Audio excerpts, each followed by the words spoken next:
Nah, kita lanjutkan. Ikhwan fiddin rahimakumullah.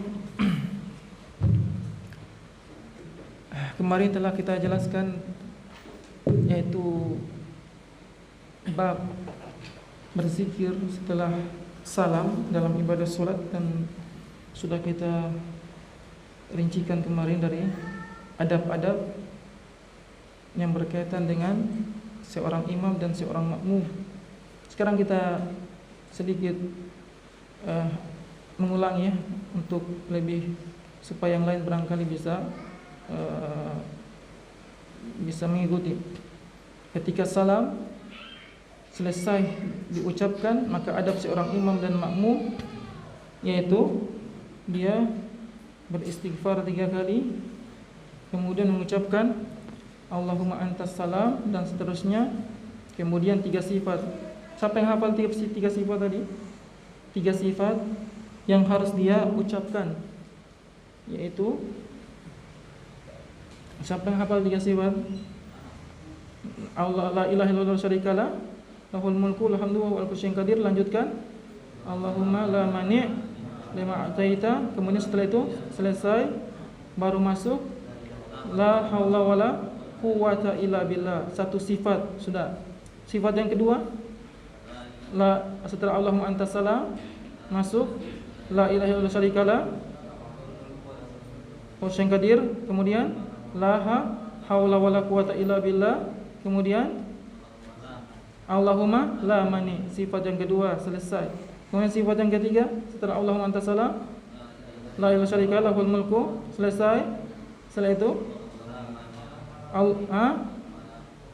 setelah Allahumma antas salam, setelah itu la ilaha illallah wa syarikalah sampai syai'in qadir. Setelah itu Allahumma la mani' lima ataita.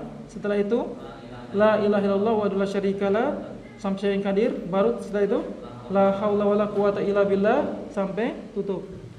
Naam, selesai. 3 sifat. Naam, tergantung sifat-sifat yang mana yang diamalkan. Kemudian zikir, percepat. Zikir ada berapa kaifiat zikir? Zikir ada berapa kaifiat supaya dapat faedah yang lainnya atau lebih memperkuat. Dan ini penting, murojaah itu penting sekali. Tapi percepat. Ada berapa sifat zikir? 4. Yang pertama, subhanallah, alhamdulillah, Allahu akbar. Masing-masing 33 kali. Ditambah dengan 1 kali 100, digenapkan 100 dengan apa? La ilaha syarikalah. 1 zikir. Sifat yang kedua zikir.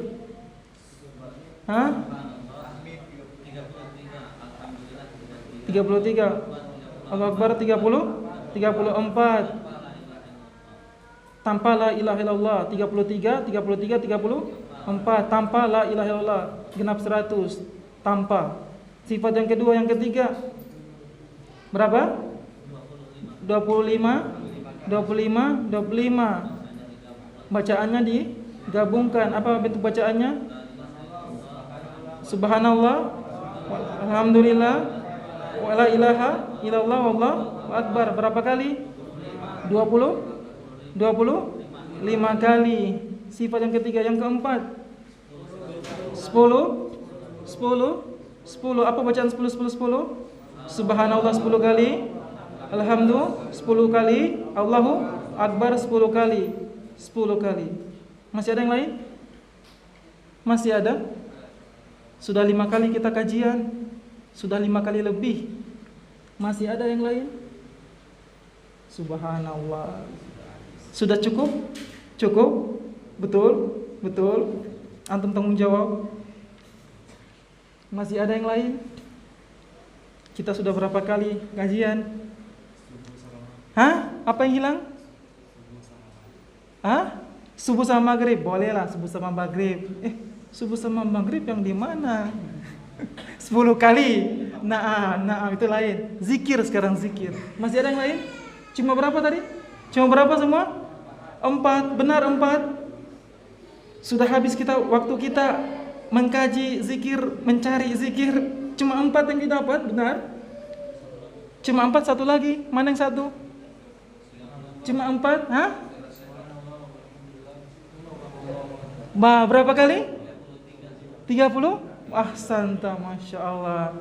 5 kali sifat zikir. Sifat yang terakhir apa? Jangan dulu baca subhanallah, bukan begitu hadisnya. Walaupun benar tapi salah. Benar tapi salah. Bertasbih, bertahmid dan bertakbir setiap kali usai sholat sebanyak berapa? 33. Ini yang dipahami sekarang. Sudah? Ini antum hilangkan. Siapa yang tahu genap 100 itu la ilaha illallah? Pak? Siapa yang tahu? Kita saja barangkali atau antum saja. Sebagian orang memahami berapa, sebagian yang masyhur berapa? 33 kan gitu. 33 atau 33. Hadisnya sahih. Antum karena ingin mau genapkan 100, makanya nomor satu kan 100 101 kali. Jadi 100. Justru diabaikan yang masyhur selama ini, orang pahami berapa? 33 kan? Benar tidak? Benar. Karena terlalu semangat genapkan 100. Terlalu cepat genapkan dulu sebenarnya. Yang benarnya itu bacaannya masing-masing ucapan 33 itu benar. Karena kita mau genapkan 100, makanya kita hilangkan angka 33 itu. Padahal ini masyhur. Jadi ucapkan tasbih, tahmid dan takbir sebanyak 33 tanpa la ilaha illallah wa la syarikalah dan tanpa 34 takbir. Tidak ada. Sudah? Tuh, sudah? Makanya tadi Bang, kok hilang? Hilang satu. Yang dihilangkan justru yang banyak masyarakat kaum muslimin amalkan. Anda kan sudah sampaikan, kita ini belajar untuk supaya kita itu cocok ilmu sunnah ini.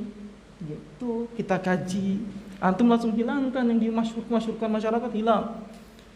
Sudah? Tadi. Berapa? Dan hadisnya riwayat Imam Bukhari dan Muslim. Bukhari dan Muslim. Antum mau apakan? Ini pelajaran. Anggaplah nasihat dari ana. Jangan dihilangkan semua yang masyhur di masyarakat. Antum langsung masuk genapkan 100. Cepat sekali 100-nya digenapkan. Yang masyarakat punya apa dulu gitu, baru amalkan. Sudah? Nah, sekarang sifat pembacaannya terjadi khilaf. Pembacaan 33 tanpa diapa-apakan. Ingat, tanpa diapa-apakan. Tanpa diapa-apakan ini. Sekarang khilaf. Apakah masing-masing tasbih itu dibaca masing-masing 33 yang seperti diamalkan tanpa ditambah, terlalu cepat antum tambah, anak bilang terlalu cepat. Diamalkan dulu yang masyhur, apalagi sahih. Kemudian sifat yang kedua, boleh digabungkan antara 3 sifat zikir tadi itu, digabungkan semua menjadi subhanallah walhamdulillah wallahu akbar. Wow. Karena digabung. Subhanallah walhamdulillah wallahu akbar. Dibaca hingga mencapai jumlah 33. Jadi 2 sifatnya dibaca ini. Adapun yang diterjemahnya Abu Saleh, seorang ulama, ditanya ketika itu, lamma su'ila an kaifiyati zikriha, bagaimana tata cara zikirnya yang 33 tanpa diapa-apakan, tanpa ditambah dulu, angkatannya tanpa ditambah. Karena setiap orang ketika kita sudah pelajari zikir, pasti pikiran kita 33 tambah 1. Padahal ada yang tidak perlu ditambah. Dan ini yang masyhur. Ini yang banyak diamalkan. Ditanya ketika itu bagaimana tata cara bacanya, kaifiyahnya, maka beliau menjawab tata cara bacanya adalah subhanallahi walhamdulillahi wallahu akbar hatta yakuna minhunna kulihinna 33 hingga mencapai jumlah masing-masing mencapai 33, dan ini ditarjihnya Imam Bukhari dan Muslim. Sudah selesai ya? Selesai. Ini untuk nasihat saja. Sudah bagus kaum muslimin mengamalkan salat itu, sudah bagus, alhamdulillah, secara zahirnya bagus. Jangan kita itu sunnah itu justru mengindahkan ibadah salat kaum muslimin. Apa faedahnya? Apa faedahnya? Faedahnya apa? Hah? Kalau 33 plus 1 faedahnya apa? 33 plus 1 faedahnya apa? Dihapuskan semua dosa-dosanya sebanyak bumi di lautan kecuali dosa syirik. Jelas. Kalau ini apa faedahnya? Orang yang berzikir seperti ini faedahnya apa? Ada yang hilang? Hah? Seperti berhaji? Nah, Masya Allah, faedahnya luar biasa. Faedahnya ketika orang-orang kaya bertanya, ketika itu Rasul mengatakan orang-orang kaya akan mendapatkan derajat tinggi dan kenikmatan yang terus menerus. Seperti sholat, seperti halnya kami, mereka puasa seperti halnya kami. Namun mereka bedanya apa? Orang-orang kaya memiliki kelebihan harta yang dengannya mereka bisa ibadah haji, umroh, jihad, sedekah. Ketika mendengarkan hadis tadi, ya berkatalah orang-orang yang mungkin ya belum kaya di zaman sahabat tadi, mengatakan, ya Rasulullah, ketika itu Nabi mengatakan, maukah kalian aku beritahu suatu itu akan menyusul mereka yang telah mendahului kalian dan dengannya pula kalian mendahului mereka. Ketika itu para orang-orang yang tadi bukan mungkin merasa tidak kategori seperti tadi, protes kepada Nabi Muhammad SAW. Kalau begitu, bagaimana ya Rasulullah? Kita ini bagaimana? Kalau mereka seperti itu kedudukannya. Maka Rasul mengatakan, aku akan tunjukkan yang bisa mendahului mereka atau menyamai mereka, atau kalian menyamai mereka atau mereka mendahului kalian. Apa itu kata Nabi Muhammad SAW? Mereka mengatakan, mau ya Rasulullah. Maka Rasul mengatakan, kalian bertasbih, tusabbihuna Allah wa tahmadun wa tukabbirun khalfa kulli salatin salatan wa salatin. Kalian bertasbih, bertahmid dan bertakbir. Cukup di situ. Setiap kali usai solat berarti yang dimaksud bukan tahmid di luar solat, sebanyak 33 kali. Jadi akan sama pahala kalian. Jadi ketika itu disampaikan tasbih. Sudah? Jelas ya? Alhamdulillah. Jadi itu, jadi kurang, yang semuanya ada berapa jumlahnya? 5. Antum ingat, ini sumbernya solat di sini. Sebelum kita lanjutkan kajian kita, kenapa anak takkid terus? Mungkin antum sebagian mungkin sudah bosan ya. Tapi kenapa anak takkid terus ini? Karena ini penting. Karena banyak orang hanya memahami zikir itu hanya 1 atau 2, tapi anak takkid. Ini penting. Jadi bukan 4. Jadi jangan dikurangi 1 yang pernah kita kaji di sini. Ala kulli hal. Nah, kemudian ikhwani fillah rahimakumullah, setelah zikir sudah kita jelaskan alhamdulillah, setelah itu kita kaifiyah menggunakan, ketika berzikir kita menggunakan apa? Jari tangan. Yang dimaksud jari tangan adalah tangan apa? Tangan kanan. Jari tangan kanan. Tangan kanan. Intinya sifatnya jari. Jari. Sudah selesai di situ? Selesai. Intinya sifatnya jari. Tangan yang kanan. Kenapa tangan ini yang disampaikan oleh Rasulullah SAW ketika kita berzikir kepada Allah? Karena tangan ini akan ditanya nanti. Yang kedua, tangan ini akan diminta untuk bicara. Makanya sangat indah sekali ketika tangan kanan kita nantinya ketika dia diajak untuk bicara dan ditanya, dia mengatakan, pemilik tangan ini ya Allah, ini selalu berzikir kepadamu dengan tangan ini. Dan dia akan diajak bicara nanti. Makanya indah sekali ketika tangan ini digunakan zikir. Adapun kalau lainnya kita katakan ala kulli hal, Nabi merintahkan tangan kanan dan jari-jari tangan yang digunakan berzikir, maka ini akan ditanya nanti. Bukan ini dan itu, tapi tangan ini ketika zikir nanti akan ditanya. Maka indah dia akan berbicara. Dan sebaliknya juga secara umum, tangan-tangan kita itu secara umum akan ditanya juga oleh Allah Subhanahu wa taala.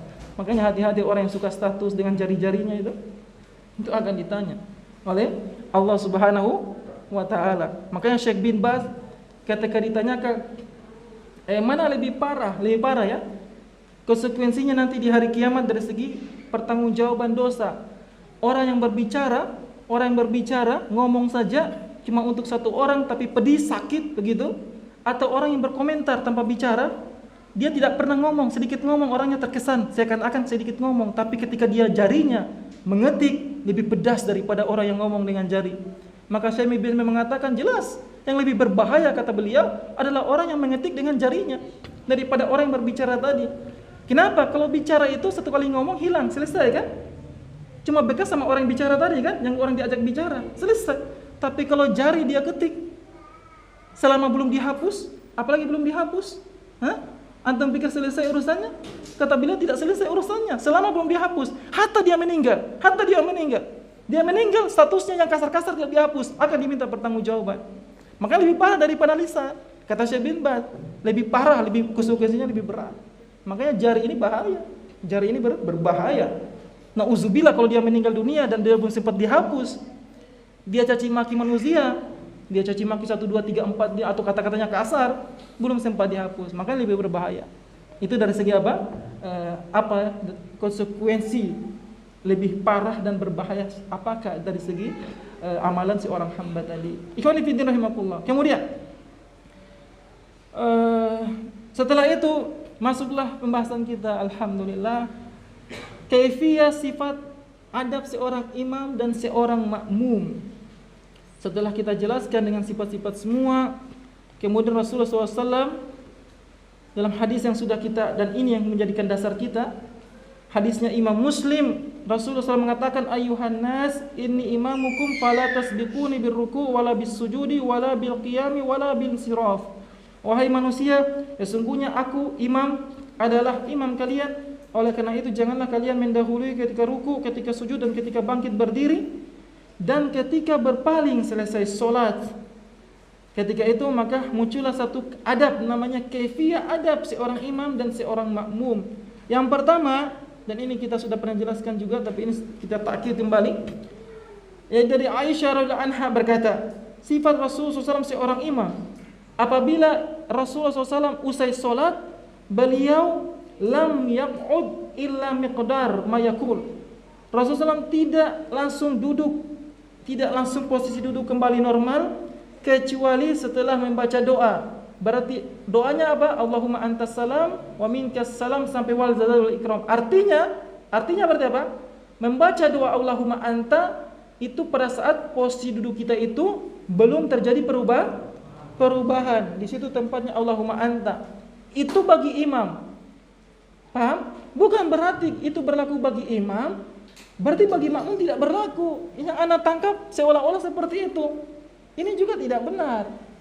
Apapun yang berlaku bagi imam pun berlaku bagi makmum dari segi gerakan. Maka kadang-kadang imamnya mungkin masih baca Assalamualaikum warahmatullah, Assalamualaikum warahmatullah, Allahumma anta. Imamnya belum berubah posisi duduk, memang. Tapi makmum di belakang sudah berubah posisi duduk. Pertanyaannya, apapun yang berlaku bagi imam juga berlaku bagi makmum dari segi gerakan. Apalagi kalau kita ikuti, baiknya untuk para makmum mungkin baca juga Allahumma anta salam wa minkas salam. Jangan dulu berubah posisi duduk, baru selesai baru rubah. Insya Allah kalau sama-sama pasti sama antara imam dan makmum. Jadi berlaku imam, berlaku makmum. Jadi apa hadisnya dari Aisyah? Tidak langsung duduk, artinya tidak merubah posisi duduk kecuali setelah membaca doa. Berarti doa dulu baru duduk. Paham ya? Jelas ya bahasanya. Hadis ini sahih diriwayatkan Imam Muslim. Nah, kemudian Allahumma anta, tapi kita ingat takkid yang kedua, istighfar dulu 3 kali. Artinya di istighfar dan di Allahumma anta semua posisi itu tidak terubah. Lam yaq'ud, kata Aisyah radhiyallahu anha, tidak terubah, tidak duduk kecuali setelah. Artinya membaca dulu istighfar dan Allahumma anta baru terubah posisi duduk. Paham ya? Jelas ya? Jelas ya? Nah. Jadi itu sudah clear. Dan itu sudah langsung dari Aisyah radhiyallahu anha. Nah. Bukan perkataan para ulama ya, ini perkataan langsung dari Aisyah radhiyallahu anha. Selesai. Nah. Kemudian sifat duduknya seorang imam. Kita kembali ke imam. Tadi adabnya imam dan makmum. Sekarang kembali kepada imam dulu. Dari Ummu Salamah sekarang. Kita sudah masuk berapa? Ummu Salamah mengatakan Rasulullah SAW ketika mengucapkan salam, ketika itu para jamaah sudah selesai, sudah siap-siap untuk berzikir dan selesai. Sementara sifatnya Nabi Muhammad SAW ternyata wa yamkusuhu fi maqamihi yasiron qabla ayyakum. Nabi Muhammad SAW tetap duduk di tempat duduknya itu sifatnya. Nah, sekarang ini nasihat untuk para imam.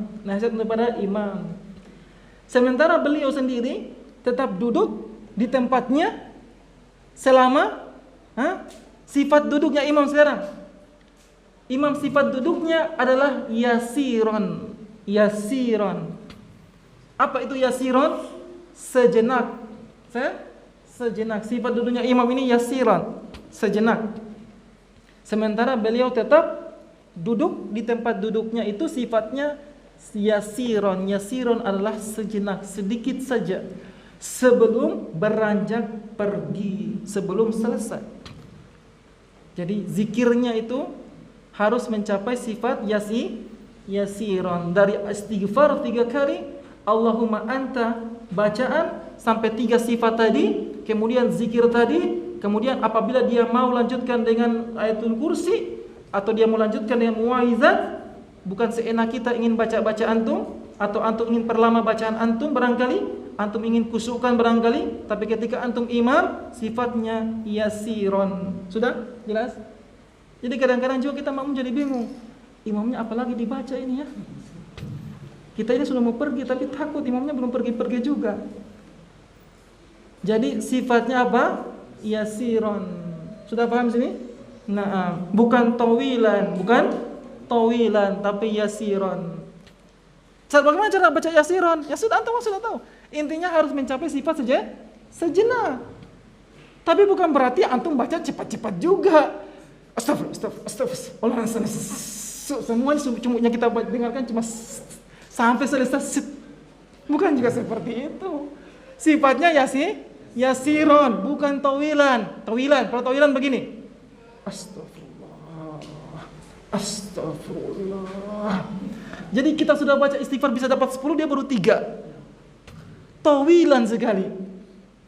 La ilaha illallah wahdahu la syarikalah. Jadi kita kadang-kadang, aduh ini lama ini kalau begini ini. Apa kalau dia baca subhanallah, ini sudah lama. Subhanallah, sampai 33 kali kita sudah 100 selesai. Jadi kita kan jadi bingung, ya Allah, ini mamanya belum pergi. Paham? Bagus, khusyuk bagus. Khusyuk itu bagus. Tapi khusyuk sesuai dengan sunnah, sesuai dengan asar, sesuai dengan apa pendalilannya. Bukan kita hanya. Jadi kita jadi bingung. Tapi bukan juga sarian. Sarian itu terlalu cepat. Assalamualaikum warahmatullahi. Astagfirullah. La yashakil qadir. Allahumma la mani'a walau karihal kafir. Subhanallah. Alhamdulillah. Allahu akbar. Kita baru subhanallah, dia sudah alhamdulillah. Kita alhamdulillah, dia sudah amin ya rabbal alamin. Sudah selesai gitu. Imamnya sudah tahu. Kita mau kejar imamnya sudah dapat. Karena terlalu apa? Sarian, terlalu cepat sekali. Makanya ahli sunnah jelas, tidak tawilan, tidak sarian, tapi yang benar apa? Yasiron. Ahli sunnah, subhanallah. Fikihnya pun sunnah, fikihnya pun pertengahan. Yasiron. Sudah paham yasiron ya? Cara baca yasiron itu seperti apa ya? Jadi seperti tadi. Kemudian Al-Imam Syafi'i mengatakan dalam kitab beliau mengatakan bila imam berdiri sebelum jamaah, maksudnya jamaah tadi sudah perempuan dulu selesai atau setelah itu setelah salam, ternyata imam berdiri, kemudian dia ternyata tawilan. Ternyata apa? Tawilan. Ternyata imamnya duduk lama sekali. Maka setelah salam, kata Imam Syafi'i, walaupun yang sesungguhnya yasiran, tapi dia tawilan, maka tidak ada sanksi apapun bagi imam. Bagi imam tidak sanksi. Jadi jangan sampai antum hukumi imamnya terlalu lama, imam ini bid'ah ini, imam ini haram ini. Ingat, tidak ada sanksi apapun. Paham ya? Jadi tidak bisa dikasih sanksi, tidak boleh. Walaupun dia mengambil tawilan, terlalu lama. Ma'mum yang kedua, ma'mum walil ma'mumi ayan sarifa idza qadal imamu assalamu qabla qiyam al imam. Adapun makmum, ini kabar fikih adab seorang makmum. Seorang makmum boleh pergi setelah imam salam. Intinya tadi salam tapi sudah berubah arah kiblat, yang sudah kita takkid perkan Syekhul Islam Ibnu Taimiyah, itu makmum boleh pergi di situ. Hukumnya boleh. Walaupun sebelum imam selesai,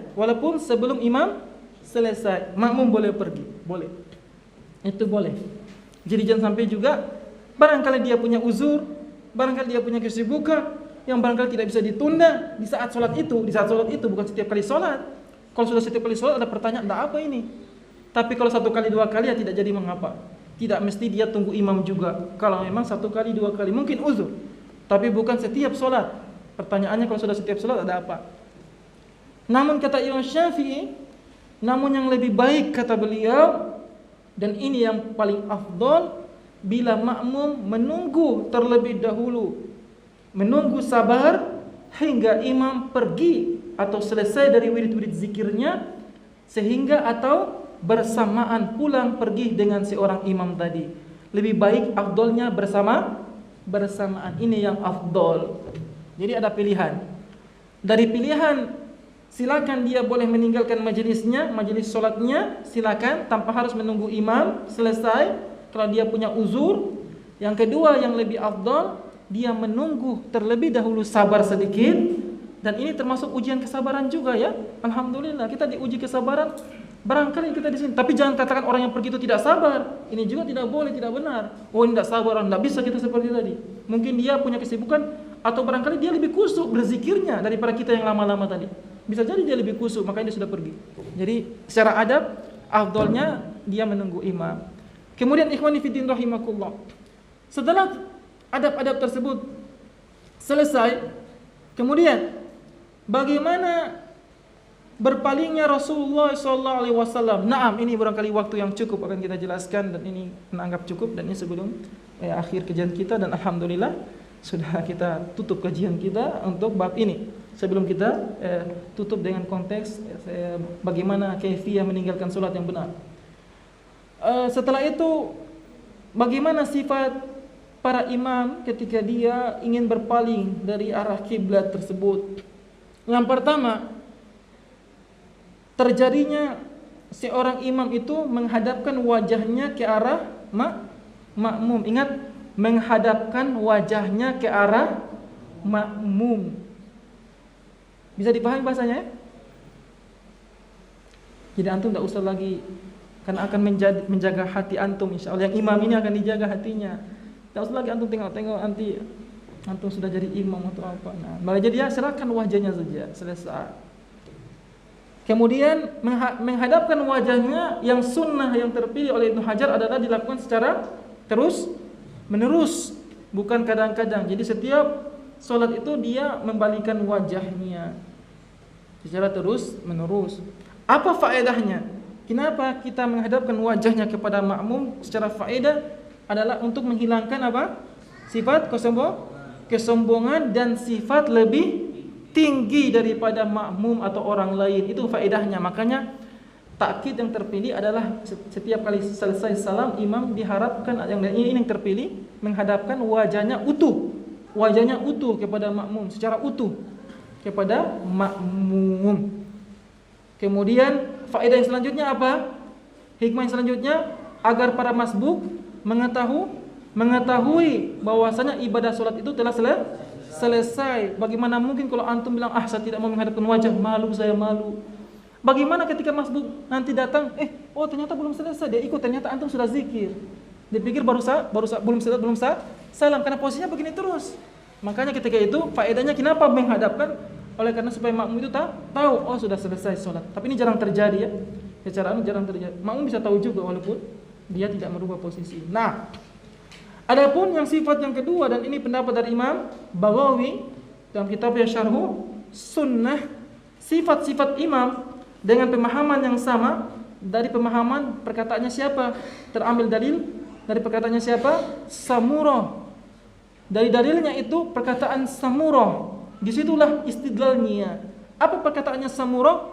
Samurah ketika itu mengatakan bahwasanya apa? Perkataan yang ma'ruf, Dan inilah terlanjut hukum setelah ini, nanti kita jelaskan. Samura ketika itu mengatakan apa?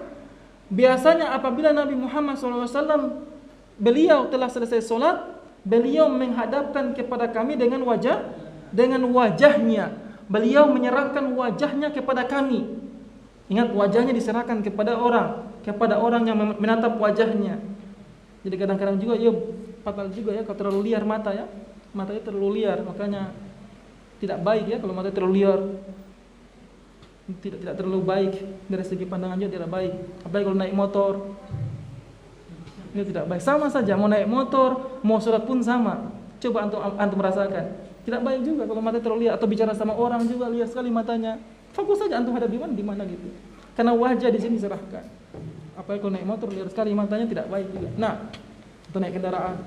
Intinya mata itu tidak baik.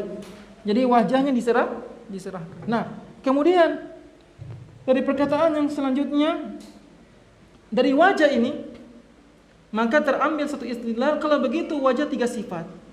Menghadapkan wajah 3 sifat. Yang pertama, sifat pertama adalah bagian wajah sebelah kiri dihadapkan ke arah siapa? Benar. Kiblat. Bagian sebelah kanan dihadapkan ke arah makmum. Sebelah kiri imam, wajah imam yang sebelah kiri itu dihadapkan, bagian tubuh sebelah kanan berada di tempat pengimaman. Bagian kiri tubuh imam berada di tempat jamaah. Berarti duduknya apa itu? Berarti duduknya di sebelah kiri tempat pengimaman. Berarti tubuhnya itu sebelah kiri. Begini kan? Naam. Dan ini pendapat Abu Hanifah. Wajahnya yang kanan berada di mana? Sebelah kanan atau menghadap ke kiblat. Bagian tubuh sebelah kiri berada ke jamaah. Berarti kirinya ini ke jamaah. Ini pendapat Abu Hanifah. Kemudian pendapat yang kedua, bagian kirinya itu yang berada di kiblat. Bagian tubuh kanannya ini yang berada di sebelah jamaah. Wajah kanannya ini yang jamaah. Jadi duduknya bagaimana? Ke sana. Dan ini pendapat Imam Syafi'i.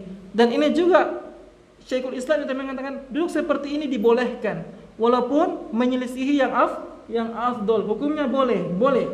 Dan ini tarjihnya Syekhul Islam Ibnu Taimiyah. Beliau mengatakan boleh duduk seperti ini. Jadi antum tidak usah agak sedikit nanti bertanya-tanya. Namun dia menyelisihi yang afdol.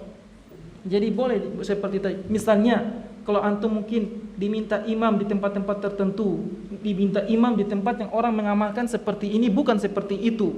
Ingat, fikihnya banyak, fikihnya luas. Jangan sampai antum amalkan yang ini, justru nanti jamaah akan jadi ribut nanti karena antumnya. Jadi ingat, antum amalkan. Dan ini boleh. Dan ini pendapatnya dikuatkan. Kemudian ikhwani fiddin rahimakumullah. Setelah hal tersebut, maka sifat berbaliknya imam. Sifat berbaliknya imam. Sifat berbalik imam, berkata Imam Bukhari rahimahullah ta'ala, sifat berbaliknya imam, beliau mengatakan ada 2 sifat walaupun tidak ada perbedaan. Tidak ada perbedaan, namun secara sifatnya harus antum ketahui. Yang pertama sifatnya adalah infitar, yaitu berbalik. Yang kedua wal insiraf, yaitu berpaling. Ini harus antum ketahui. Walaupun tidak ada perbedaan secara arti, tapi secara sifat antum harus ketahui. Kemudian apa yang dimaksud atau bagaimana kaifiahnya? Orang yang berdiam sejenak di tempat sholatnya, jika dia berbalik, al-ma'mumin, ketika dia berbalik menghadap makmum dengan orang yang langsung pergi untuk melakukan memenuhi keperluannya, zikir dan lain. Jadi ini yang harus dia amalkan. Jadi itu yang antum harus amalkan. Bagaimana caranya? Yang antum harus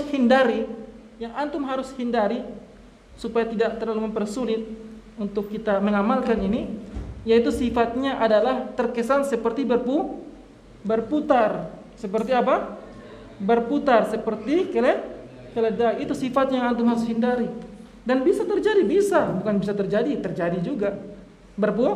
Berputar. Jadi bukan berputar. Paham ya? Bisa tidak itu berputar?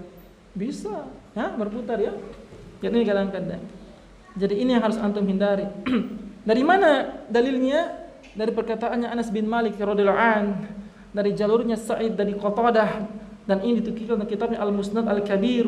Ketika itu Anas mengatakan atau Anas mencela kata Qatadah ketika itu yang menyaksikannya, Qatadah yang mendengar. Ketika itu dalam kitab Al-Musnad Al-Kabir, antum kalau ingin cari pendalilan ini, karena antum tidak akan pernah dapat di Sahih Bukhari dan Muslim. Antum akan pemahaman, antum tidak akan dapatkan bagaimana mengamalkannya.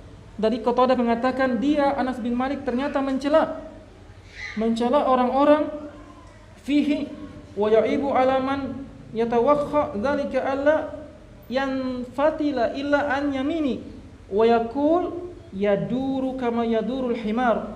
Qatadah mengatakan Anas bin Malik mencela. Berarti dianggap aib, yaib. Bagi Anas dianggap aib seorang imam. Kalau imam seperti ini aib, kata Anas, dicela. Orang yang memilih untuk tidak berbalik kecuali dari arah, ini nanti kita jelaskan dari arah mana nanti membalik. Kemudian dia berputar seperti berputarnya keledai, keledai. Jadi itu dicela oleh Anas bin Malik. Nah, itu hati-hati antum perhatikan itu. Nah, kemudian setelah sifat-sifat yang tadi, maka dari mana arah imam harus berbalik dengan sifat-sifat tadi, arah badan dan lainnya. Anda perhatikan, ini sebelum ana akhiri.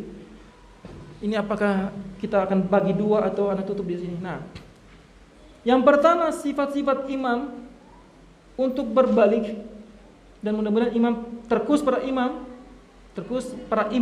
perhatikan ini, jangan sampai salah faham atau salah memahami. Mudah-mudahan setelah ini jelas ya, dengan dalil, bukan sekedar hanya ikut-ikutan melihat ustaz atau melihat ustaz katanya. Nah, jadi dengan dalil. Dalilnya apa yang pertama?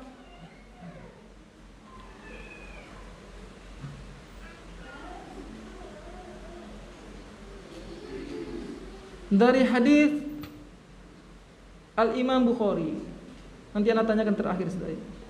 Al-Imam Bukhari rahimahullah ta'ala. Dan ini anda anggap sangat penting, makanya diakhirkan ini penting sekali.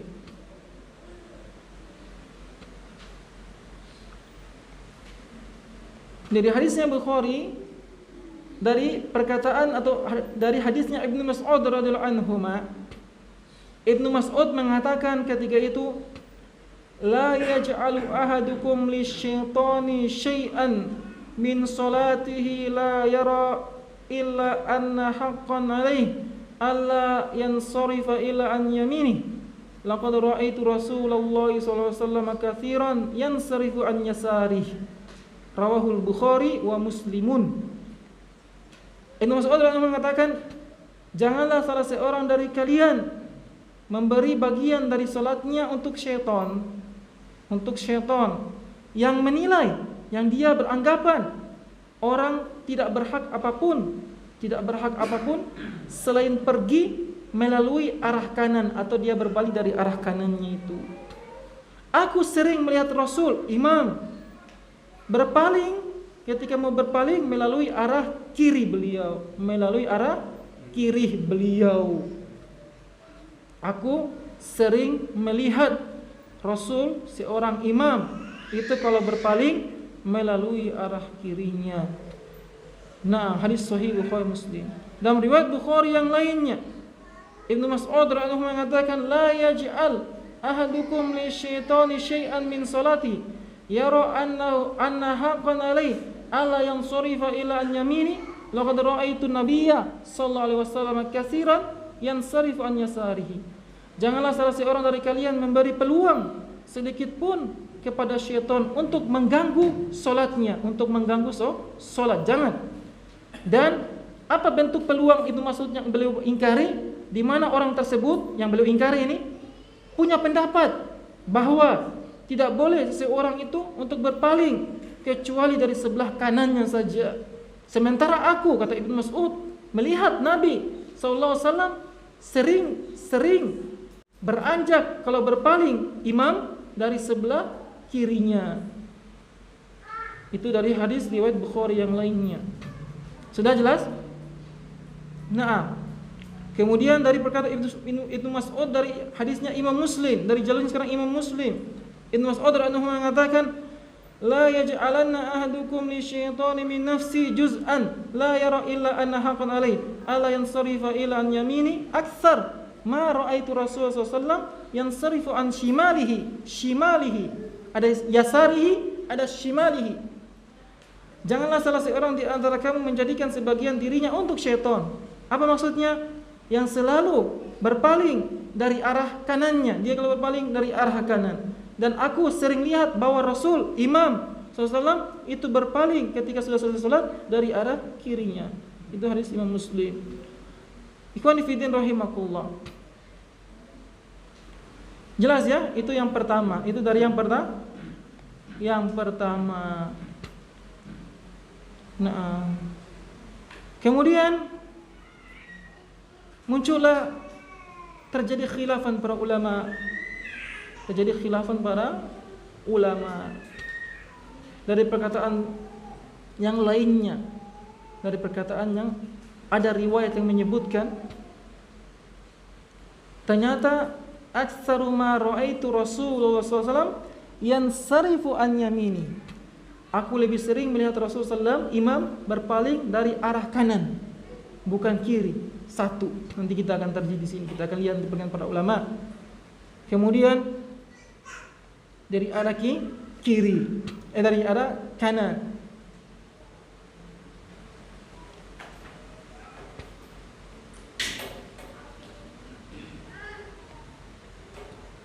Kemudian dari perkataan Abdullah bin Amr anhu mengatakan, aku melihat ra'aitu Rasulullah SAW yang fatilu an yamini wa an yasari fi salat. Aku melihat Rasulullah SAW beranjak dari solat dari sebelah kanan dan sebelah kiri saat selesai solat. Dipilih dua antara kanan dan kiri. Terjadi tiga. Kiri. Yang kedua kanan. Yang ketiga apa? Kanan dan kadang-kadang kiri. Terjadi tiga.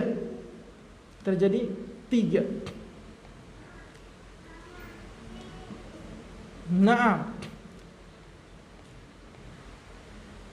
Kemudian ikhwani fillah rahimakumullah.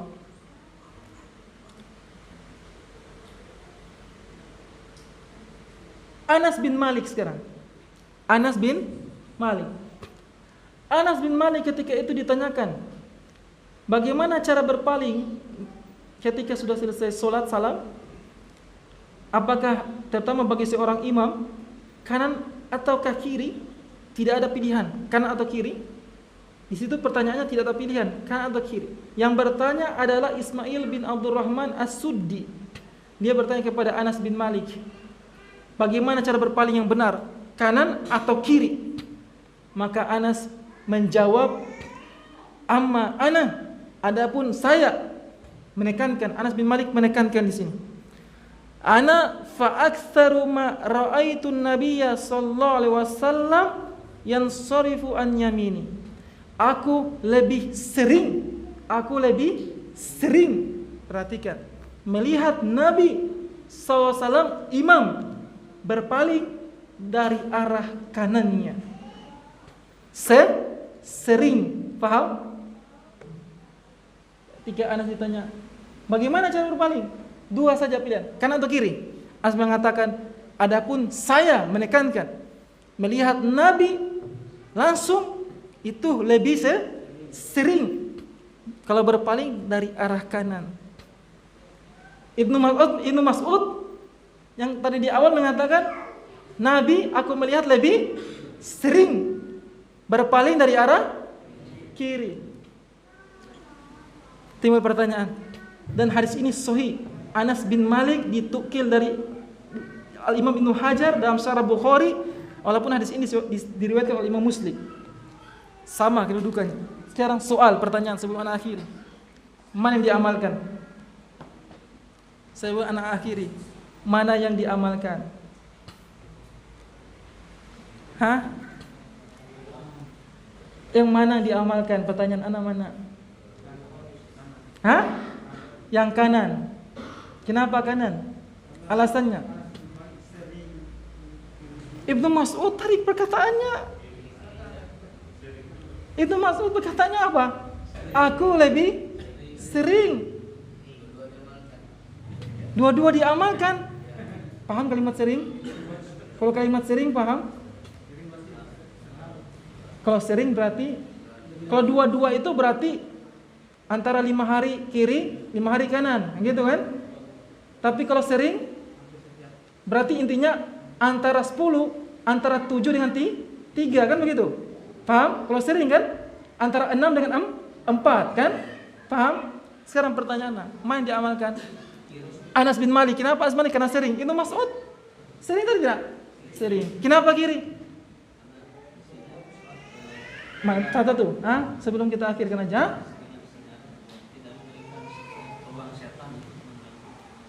Nah, peluang syaitan untuk ini. Jadi ada kalimat syaitan di situ.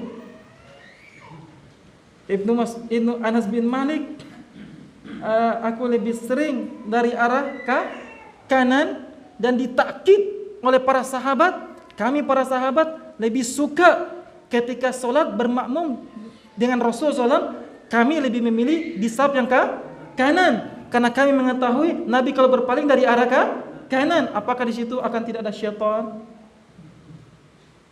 Sudah, 4. Selanjutnya, ada yang jawab tadi? Sama. Cepat. Imam Bukhari.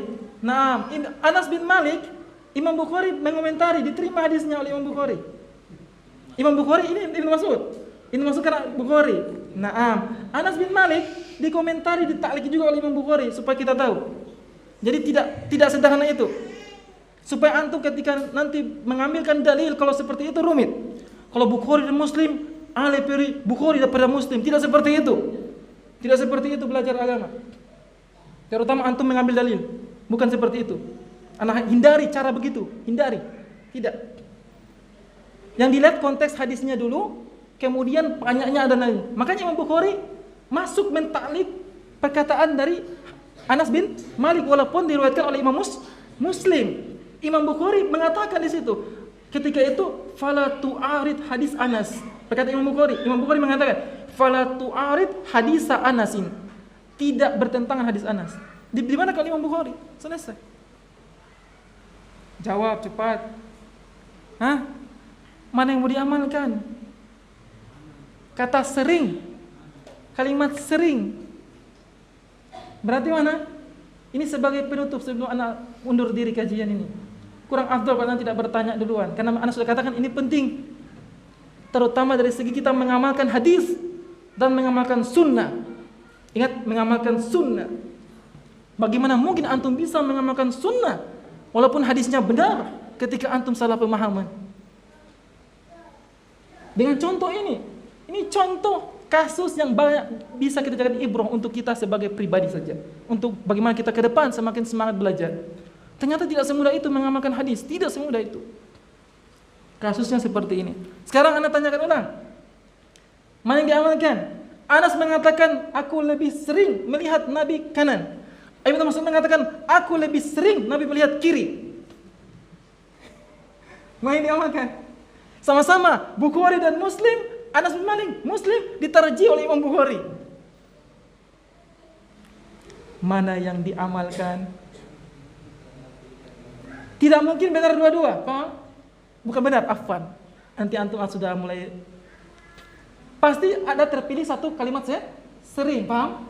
Akan terpilih kalimat sering satu. Tidak mungkin ada dua sering, paham? Kalau sering itu pasti terangkat mukhtarnya pasti satu. Tidak mungkin 2 kalimat sering akan diamalkan. Sekarang diamalkan yang mana?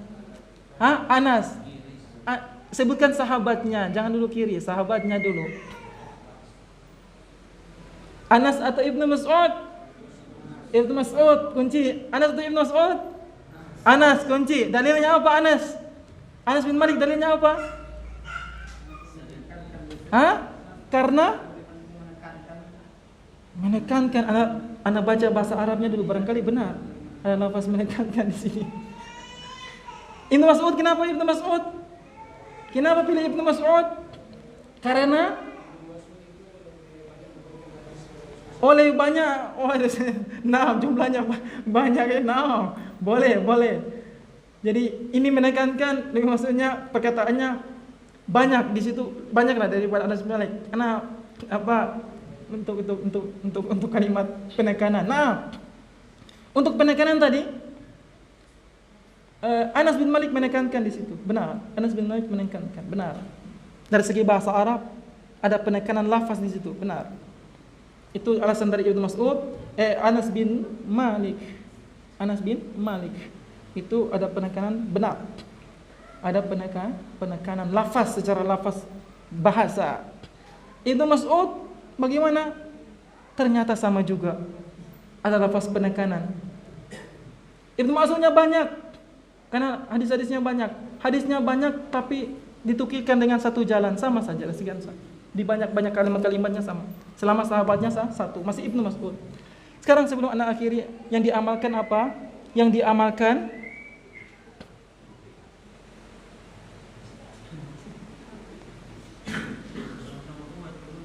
Ana tidak dapat. Kalau antum tidak jawab, ana tidak dapat jawabannya. Yang diamalkan sebelum anak akhiri, jelas sampai sini dulu, jelas ya? Kiri dan kanan. Yang jadi khilaf para ulama, ingat khilaf para ulama, lafaz sering. Kan di situ masing-masing menekankan. Ibnu Mas'ud ada sedikit perbedaan di kalimat lafaz syaitan.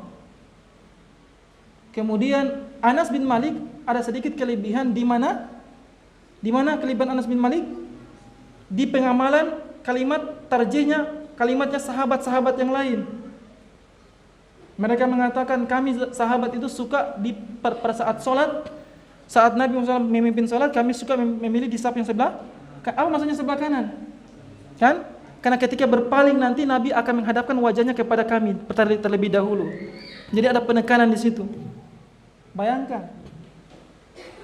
Sekarang pertanyaan, mana yang terjadi kata Ahmad Syar'i yang diterjih di sini? Maka al-jawab, karena waktu tidak bisa antum menjawab. Ada yang bisa jawab barangkali?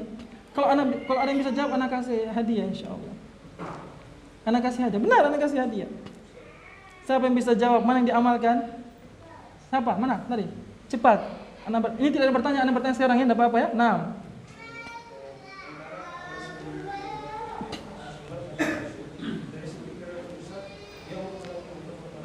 Oh, muttafaqun alaih. Oh, begitu. Oh, gitu. Muttafaqun alaihi. Ana tambahkan dari perkataannya Aisyah radhiyallahu anha. Muncul lagi sahabat kalau begitu. Aisyah pun muttafaqun alaihi. Aisyah mengatakan kebiasaan Nabi Muhammad sallallahu alaihi wasallam dalam segala hal yang baik-baik selalu mendahulukan yang kanan daripada yang kiri. Muttafaqun alaihi juga. Itu berkaitan ketika sholat. Hanya Aisyah menjawab secara umum. Berkaitan dengan ibadah. Ketika ditanyakan itu masalah ibadah, tapi Aisyah karena cerdasnya beliau jawab secara umum. Sudah?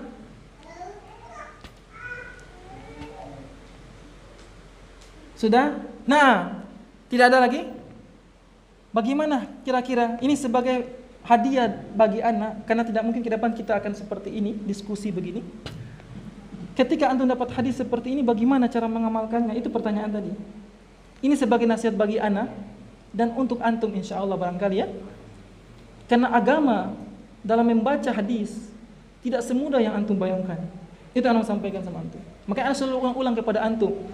Cari orang ketika dia menjelaskan hadis, jangan cari orang atau ustadz yang dia pemahaman sendiri, dia pahami sendiri hadis itu. Jangan. Tapi cari orang yang dia pahamkan kepada para ulama.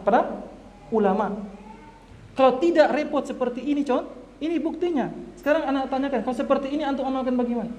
Tadi muttafaqun alaih jadi rumit. Aisyah bantah. Aisyah tidak suka Nabi itu kiri ketika masalah ibadah, tidak mau. Karena itu pertanyaan masalah ibadah. Makanya dibantah oleh Aisyah radhiyallahu anha, dan itu jadikan dalil oleh para ulama. Bertolak belakang nanti dengan Aisyah kalau dipilih kiri. Bagaimana cara mengamalkannya? Sebelum kita akhiri? Siapa yang insya Allah ya? Karena ana belum pernah jelaskan juga ini. Di kajian-kajian sebelumnya belum pernah, alhamdulillah. Kalau ada katakan sudah pernah jelaskan sebelumnya, lah, memang kajian kita salat pernah kita jelaskan, benar. Tapi untuk ini belum pernah ana jelaskan dan tidak berani ana tarjih saat kajian yang lalu, tidak berani. Tapi diamalkan ana pilih satu. Tapi untuk mengatakan ini yang sahih saat itu kalimat ana tidak pernah keluar karena ana tidak berani. Dengan ilmu yang pas-pasan, dengan keilmuan kita yang pas-pasan, kita bukan ulama. Kita ini bukan ulama. Makanya usulnya yang paling bagus hikmahnya, sunnahnya ada kembalikan kepada para ulama. Ini sebagai nasihat. Tidak semua hadis kemudian dengan mudahnya disampaikan, diutarakan dengan retorika kata-kata, itu tidak gampang antum mengerti. Kecuali hadis-hadis yang umum. Kalau seperti ini bagaimana? Jawabnya apa? Bagaimana jawabnya? Maka jawabnya Bukhari terus ya. Itu terus jawabannya. Sudah Bukhari tinggalkan dulu lah. Bukhari Muslim tinggalkan. Jangan cara anunya begitu, jangan dulu. Untuk yang ini jangan. Tinggalkan Bukhari dulu supaya antum tak bingung lah. Ana dulu juga jadi bingung karena Bukhari Muslim terus. Bagaimana cara mengamalkannya? Maka cara mengamalkannya adalah di sahabatnya. Di sahabatnya. Itulah cara beragama. Itulah cara belajar. Kalau tidak, mudah-mudahan antum tidak dapatkan kasus seperti ini lagi. Mudah-mudahan antum setelah itu akan dapat yang enak-enak, mudah-mudahan insyaallah. Di sahabat. Apa sahabatnya? Yang pertama siapa? Ibnu Mas'ud. Yang kedua, sahabat yang kedua adalah Anas bin Malik. Di sahabatnya. Sudah? Satu. Jangan lagi bahas Bukhari ya. Jangan dulu bahas Bukhari. Jangan tinggalkan dulu seperti itu, jangan. Nah, jadi bingung kita nanti. Ibnu Mas'ud dan Anas bin Malik di sahabatnya. Walaupun dua-dua menekankan, bahkan meyakinkan, tidak main-main. Anas bin Malik hidup dengan Nabi Muhammad SAW selama berapa tahun? Beliau bekerja sebagai apa? Orang luar, orang rumah? Pelayan. Ibnu Mas'ud sama tidak? Ibnu Mas'ud tidak orang rumah atau orang luar rumah? Orang rumah, sepakat. Mau Bukhari, mau Muslim, so tidak ada lagi masalah Bukhari dan Muslim di sini. Sudah. Yang kedua, sudah? Berarti antum sudah dapat jawabannya kalau begitu? Belum. Yang kedua, Ibnu Mas'ud dan Anas bin Malik usianya lebih senior, pertama kali terjun dalam dunia dakwah Ibnu Mas'ud atau Anas bin Malik? Yang antum tahu Ibnu Mas'ud. Berani katakan Anas bin Malik? Ada yang berani katakan? Tidak mungkin kan? Dari segi apa? Kesenioran Ibnu Mas'ud. Ada yang berani katakan Anas bin Malik? Maka ini akan menghancurkan sendiri pemahaman yang dia bangun. Sudah? Selesai? Ibnu Mas'ud unggul dari segi apa? Ibnu Mas'ud unggul dari segi apa? Umur. Umur dengan senior beda. Ada sahabat umurnya 40 tahun baru ketemu Nabi. Antum katakan dia senior? Ini juga kadang-kadang pemahaman awam yang sudah jadi syubhat anak katakan. Makanya kadang-kadang cuma diam-diam saja. Orang yang tidak punya ilmu berbicara juga kadang repot. Anak biarkan saja. Allah ampuni mudah-mudahan dia. Tidak benar. Kesenioran bukan berarti Umur 40 tahun baru ketemu Nabi, senior tidak? Baru 1 kali ikut kajian, tapi 40 tahun baru kenal Nabi, senior tidak? Antum berani bilang senior? Iya, belum tentu. Jadi dari segi apa yang benar? Apa? Yang anak punya istilah tadi, Anas bin Malik juga keilmuannya tidak bisa diragukan. Dari segi apa? Sama-sama manhaj sunnah. Hah? Paham? Sama-sama manhajnya sama. Antum bilang ilmu, tidak bisa seperti itu. Dari segi kesenioran Ibnu Mas'ud lebih dari Anas bin Malik. Benar tidak itu? Apakah Anas bin Malik lebih dahulu atau Ibnu Mas'ud? Hah? Ibnu Mas'ud. Antum baca, dapat tidak Anas bin Malik? Tidak akan mungkin. Bagaimana mungkin Anas bin Malik? Ibnu Mas'ud sudah berjuang mati-matian turun di medan dakwah. Anas bin Malik mungkin masih main kelereng gitu. Anas bin Malik masih apa? Main-main dengan anak-anak kecil. Tapi segi ilmu belum tentu. Jangan dulu. Nah, kemudian pertanyaan, kalau seperti ini berarti Ibnu Mas'ud unggul dari segi itu, Anas bin Malik unggul dari segi apa? Orang dekat, orang rumah, otomatis nah, itu sering, jangan. Sementara Ibnu Mas'ud tidak terjadi demikian. Sudah? Yang kedua, tapi keunggulan dari Ibnu Mas'ud berbeda. Ibnu Mas'ud dari segi apa? Dengan Anas bin Malik terpaut jauh. Dari segi apa? Kesenioran dia dalam segi dakwah. Otomatis dia sudah banyak makan asam garam. Anas bin Malik belum merasakan itu di saat terjadi perkataan ini. Bagaimana? Sekarang antum memilih. Sudah? Sekarang bagaimana? Ketika ini. Sudah, anak sudah bantu. Maka yang diamalkan adalah dengan keyakinan antum, hakul yakin. Biasanya, ya Ustaz, kau sudah pilih pasrah Ustaz. Hakul yakin saja. Aduh, jangan hakul yakin antum. Cari dalil semampu antum. Fattakullah mas, antum insyaallah. Seperti ini maka antum amalkan apa? Kalau seperti ini maka yang kita amalkan apa? Ibnu Mas'ud atau Anas bin Malik? Kenapa itu Mas? Kenapa? Karena senior. Kenapa Anas bin Malik tidak ada? Anas bin Malik tidak ada? Ini maksudnya karena kesenioran. Nah, sering ketemu. Iya. Antum Anas bin Malik atau Ibnu Mas'ud? Anas bin Malik. Kenapa Anas bin Malik?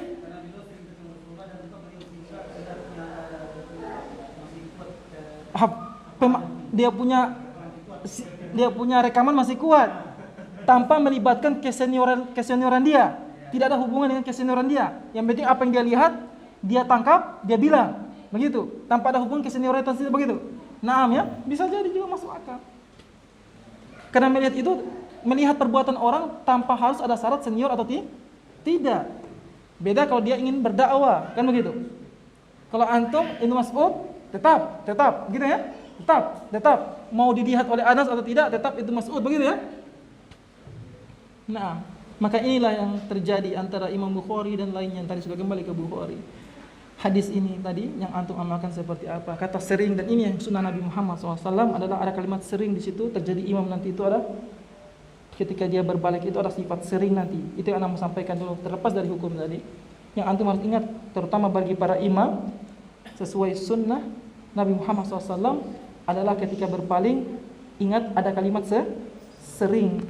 Di situ yang teramalkan ada kalimat sering. Entah nanti terpilih seringnya kemana, itu nanti urusan yang lain. Sudah? Adapun walaupun ada pendapat yang ketiga, kadang-kadang tadi, kadang-kadang ke kanan, kadang-kadang ke kiri. Itu pendapat ketiga. Namun pendapat ketiga. Kenapa pendapat ketiga? Karena dia kurang mendapat perhatian dari riwayat Bukhari dan Muslim. Kurang dapat perhatian. Kembali kepada dalil. Tapi kalau sudah Bukhari dan Muslim, maka ini kembali kepada para sahabat. Nah, ikhwani fiddin rahimakumullah. Bahkan ada yang ketiga. Ada yang mengatakan kalau sudah seperti ini, idza lam yasihha fi hadha hadisun. Kalau seperti ini keadaannya, yang keempat, tidak ada hadis sahih. Kesimpulannya tidak ada hadis yang sahih dalam hal ini. Karena tidak bisa bagaimana mengambil kesimpulan? Maka ada pendapat keempat. Kalau begitu kesimpulannya tidak ada hadis yang sahih. Kalau ada ulama mengatakan hadis yang sahih, maka itu tidak sahih.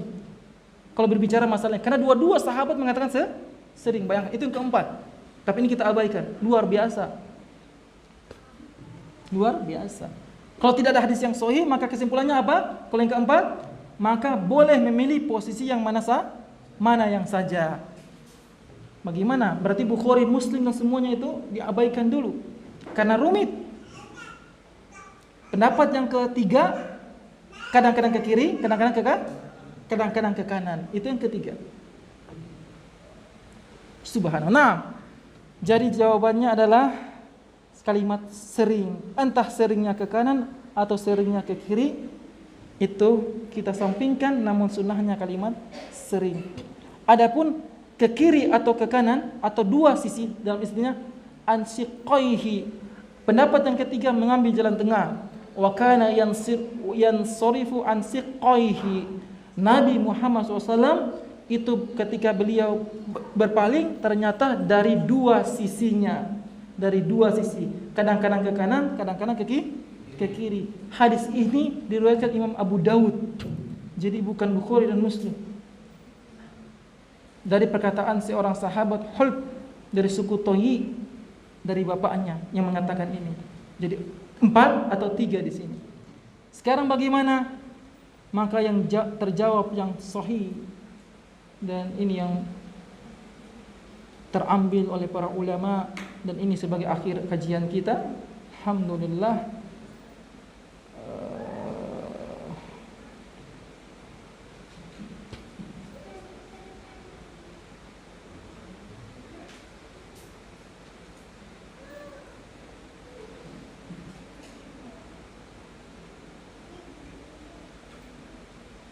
Yang pertama, Imam Bukhari punya komentar dulu supaya menenangkan hati.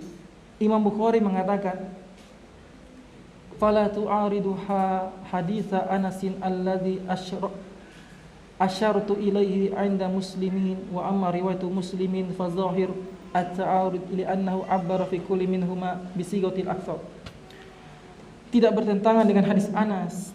Sepakat yang telah saya sebutkan dalam riwayat Imam Muslim juga sama. Imam Bukhari menyetujui riwayat Imam Muslim. Walaupun seakan-akan ada terjadi pertentangan dengan perkataan dari beliau, dari Imam Bukhari, dari Ibnu Mas'ud. Karena hadis itu sama-sama menggunakan lafaz aksar, sering, di situ letaknya. Dan Imam Bukhari sudah selesai mengomentari, tidak banyak. Namun Al-Imam Ibnu Hajar Asqalani rahimallahu ta'ala, dan ini yang diterjih oleh para ulama, Ibnu Hajar mengatakan, dan ini sebagai pelajaran juga untuk kita, ini kaidahnya. Idza ta'arad i'tiqad Ibnu Mas'ud wa Anas, apabila terjadi kontradiksi antara keyakinan Ibnu Mas'ud dan keyakinan Anas, ternyata terjadi kontradiksi antara keyakinan Ibnu Mas'ud dan keyakinan Anas bin Malik. Disinilah kuncinya. Kalau apapun bentuknya, ingat, anak katakan apapun bentuknya, kuncinya di sini, di kalimat ini. Maka yang harus dirojihkan, maka yang harus dikedepankan adalah, yang harus dikedepankan apa?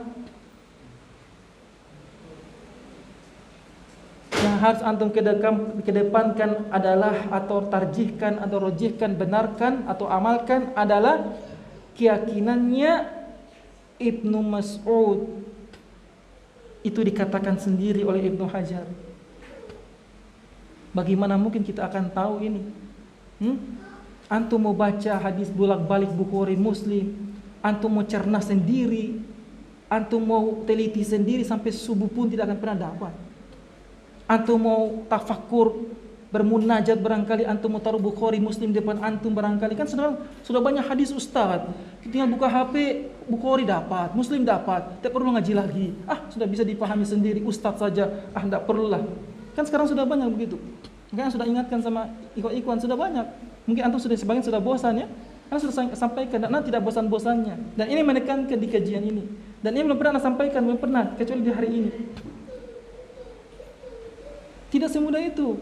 Tidak semudah itu. Antum ketika itu zaman sudah canggih, belajar bukan semakin canggih, bukan. Justru semakin rumit. Jadi tidak seperti itu belajar. Antum mau benar-benar Bukhari Muslim, insya Allah tidak akan dapat. Antum cuma pakai keyakinan, hakul yakin, masya Allah. Kalau salah bahaya, kalau benar alhamdulillah. Maka keyakinannya Ibnu Mas'ud. Kenapa alasan Ibnu Mas'ud? Kenapa alasannya? Kenapa alasan Ibnu Mas'ud? Ibnu Hajar mengatakan Ibnu Mas'ud yang harus diikuti, bahkan harus dirajihkan, harus dibenarkan, harus diamalkan Ibnu Mas'ud. Kalau bertentangan dengan Anas bin Malik. Kenapa? Bukan berarti merendahkan Anas bin Malik, bukan. Karena yang pertama Ibnu Mas'ud, ya benar, dari segi ilmu dia lebih berilmu, jelas. Yang benar itu Ibnu Mas'ud lebih berilmu dari Anas bin Malik. Bukan berarti Anas tidak punya ilmu. Ingat, walaupun sama-sama di bawah bimbingan Nabi Muhammad SAW, tapi Anas bin Malik lebih berilmu daripada Ibnu Mas'ud lebih berilmu daripada Anas bin Malik. Walaupun sama-sama sunnah katanya begitu, tapi ingat tetap kita harus pakai patokan. Tidak boleh kita katakan sebagai sunnah, tapi patokannya jelas. Dan ini kaidahnya Ibnu Hajar Al-Asqalani dari segi akidah dan dari segi manhaj dan segi fikih. Ini semuanya. Karena ini kita kehilangan ini sekarang, kehilangan manhaj. Yang kita lihat cuma ini. Kemudian disihir, disulap. Apa itu dikasih gelarnya, dikasih gelar, tersulap semua, tersihir semua. Ilmu belakangan. Nauzubillah. Jadi ini hilang manhaj. Ibnu Mas'ud mengatakan, Ibnu Hajar mengatakan lebih diikuti Ibnu Mas'ud. Kenapa? Yang pertama yang harus ditekankan karena Ibnu Mas'ud lebih berilmu. Tidak mungkin dua-dua lebih berilmu. Pasti ada satu yang lebih berilmu. Satu lebih masuk akal, satu lebih ilmiah, satu lebih banyak dalilnya. Tidak mungkin dua-dua. Yang kedua wa'asan Ibnu Mas'ud ternyata lebih senior.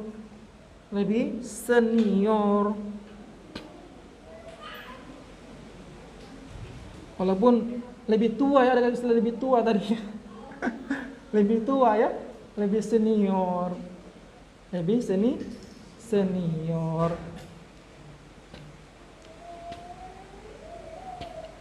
Ketemu 40 tahun dengan Nabi. Ada seorang sahabat yang sudah tua baru ketemu Nabi SAW. Imam Syafi'i dikatakan orang tua. Itu syekhuna, itu orang tua kami. Ketika para murid-muridnya mengatakan, "Hada yang di depan itu syekhuna, orang tua kami itu depan itu. Jangan macam-macam sama dia." Ketika itu ditanyakan, orang itu bertanya, ketika itu zaman berlalu ditanyakan, saat antum mengatakan Imam Syafi'i itu orang tua kamu, berapa usia Imam Syafi'i saat itu? Saat dia mengajar kamu? Orang tua kami mengajar kami saat itu. Saat usia itu belum genap, beliau Imam Syafi'i saat mengajar kami itu belum genap, beliau mencapai usia balik, belum wajib puasa. Tapi murid-murid mengatakan itu guru kami, itu orang tua kami depan itu. Ditanyakan lagi, zaman berlalu ditanyakan, saat usia berapa Imam Syafi'i mengajar kalian? Saat beliau belum wajib puasa Ramadan. Paham maksudnya? Belum balik. Jadi kesenioran tua itu tidak diukur, tapi dari segi apa? Segi dia berjalan waktu dengan apa. Itu dalilnya tadi. Makanya aneh kok bicara itu. Makanya Imam Syafi'i ketika itu kan minta, ketika orang puasa dan muridnya mengatakan, dan kami semua sudah orang tua di situ. Kami semua sudah orang tua, tapi orang tua kami di depan kami itu. Ditanyakanlah zaman berganti, umur berapa Imam Syafi'i saat mengajar kalian? Guru kami atau orang tua kami mengajar kalian saat beliau belum wajib puasa Ramadan. Belum wajib. Paham maksudnya? Paham ya? Yang belum wajib itu siapa berarti? Anak-anak kecil. Makanya ketika itu disampaikan, satu kisah pernah terjadi yang lucu katanya, guru kami, orang tua kami ini ketika mengajar kami, ketika kami sementara puasa siang hari Ramadan, ternyata guru kami meminta air minum, minta air minum. Kami pun memberikan air minum. Bertanyalah orang yang bertanya tadi, apakah beliau tidak puasa? Bagaimana guru kami, orang tua kami mau puasa? Sementara beliau belum diwajibkan untuk puasa Ramadan. Paham maksudnya? Paham bahasa muridnya sopan sekali ya? Sopan sekali bahasa muridnya. Dia tidak mengatakan masih muda. Dia tidak katakan guru kami masih muda. Guru kami, orang tua kami masih muda, tidak. Tapi dia mengatakan bagaimana mungkin orang tua kami puasa Ramadan sementara belum diwajibkan puasa Ramadan bagi beliau. Paham maksudnya? Paham? Nah, itu jawabannya seorang murid. Karena dia jaga, dia tidak katakan umurnya, dia tidak katakan, tapi dia bilang bagaimana mungkin. Jadi di situ, jadi apa? Ada kalimat tadi yang anak tangkap ya, mungkin salah tadi, tapi anak tangkap tadi menjadi seperti tadi.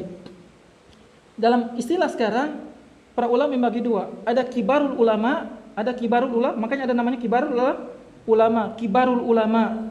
Kibarul ulama itu ulama kibar, dan itu diterima oleh Syekh bin Baz. Makanya dikatakan hay'a lejna kibarul ulama, atau diistilahkan, diterjemahkan ulama senior. Jadi istilah senior itu diterima. Kalau ada orang tidak terima, tidak paham, istilah senior itu diterima. Senior dari segi apa? Hah? Hati-hati jawabnya. Paham? Paham ya? Nah, hati-hati. Nanti antum punya ilmu tidak berkah nanti. Tidak berkah. Nah, kemudian yang ketiga. Apa dalil yang ketiga dari segi manhaj? Dari segi fikih, Ibnu Mas'ud kata Ibnu Hajar, wa aktsaru mulazamatan. Lebih banyak bersama dengan Nabi Muhammad sallallahu alaihi wasallam. Hah? Benar tidak ini? Yang lebih dekat Ibnu Mas'ud atau Ibnu Hajar? Ibnu Mas'ud atau Anas bin Malik? Dari segi apa? Dari segi tempatnya Ibnu Mas'ud lebih dekat, rumahnya lebih dekat kepada Nabi ternyata saat sholat daripada Anas bin Malik. Paham bahasanya? Yang ketiga, tempatnya Ibnu Mas'ud itu lebih dekat kepada Nabi saat sholat daripada Anas bin Malik. Tempat rumahnya Ibnu Mas'ud lebih dekat dengan rumahnya Nabi saat sholat daripada Anas bin Malik, daripada posisi rumahnya Anas kepada Nabi. Posisi rumahnya. Paham? Orang yang jadi pelayan, paham? Belum tentu rumahnya dekat dengan paham? Orang yang jadi pelayan itu belum tentu dekat rumahnya dengan majikan. Ada orang jadi pelayan. Kamu pelayan siapa? Pelayan bapak ini. Tapi rumah kamu di mana? Rumah saya di atas gunung sana. Jadi pelayan tapi rumahnya jauh, belum tentu dekat dengan majikan dari segi rumah. Kemudian Ibnu Mas'ud lebih dekat tempat sholatnya, dekat dengan Nabi daripada Anas. Walaupun Anas mungkin satu melayani Nabi SAW, tapi berbicara sholat jamaah. Yang dimaksudkan di sini adalah sholat jamaah.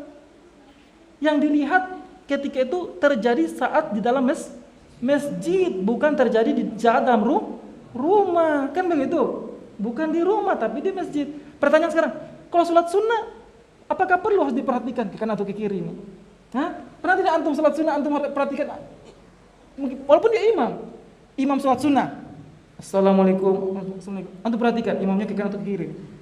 Apakah begitu? Kebanyakan yang kita perhatikan ke kanan atau ke kiri itu pada saat sholat jamaah, bukan sholat sunnah. Makanya Ibnu Mas'ud, posisi rumah beliau saat sholat Nabi lebih dekat dilihat Ibnu Mas'ud saat sholat daripada Anas bin Malik dari segi posisi rumah. Paham di sini? Nah, luar biasa. Ini jawaban luar biasa oleh Ibnu Hajar Asqalani. Anak katakan luar biasa. Anak pun sampai goyang-goyang kepala, sampai bisa dijelaskan begini. Siapa yang bisa jelaskan begini? Ketika kita sodorkan dua hadis, barangkali kepada siapa? Siapa yang bisa berani jelaskan? Mungkin hanya pakai seperti. Tapi Ibnu Hajar mengatakan yang harus diamalkan, yang rojih dan benar. Jadi terjadi tarjih di situ, Jadi itu 3 alasan. Alasan yang pertama apa? Ibnu Mas'ud karena lebih berilmu. Yang kedua, Ibnu Mas'ud lebih senior. Kemudian yang ketiga, Ibnu Mas'ud lebih dekat tempatnya dari tempat Anas bin Malik dari saat sholat jamaah daripada Anas bin Malik radhiyallahu anhu. Bukan berarti kita merendahkan Anas bin kita katakan, makanya kadang-kadang Anas bin Malik luar biasa, tidak bisa bahkan masuk dalam perawi hadis 10 perawi hadis yang paling banyak meriwayatkan hadis Nabi Muhammad SAW, salah satunya masuk Anas bin Malik, luar biasa.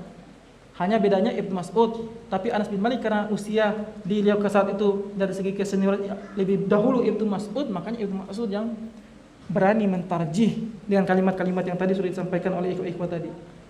Karena beliau berani mentarjih di situ.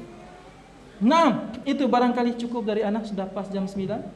Di sini ada penjelasan lebih panjang lagi, tapi sudahlah anak cukupkan, anak sudah capek juga. Jadi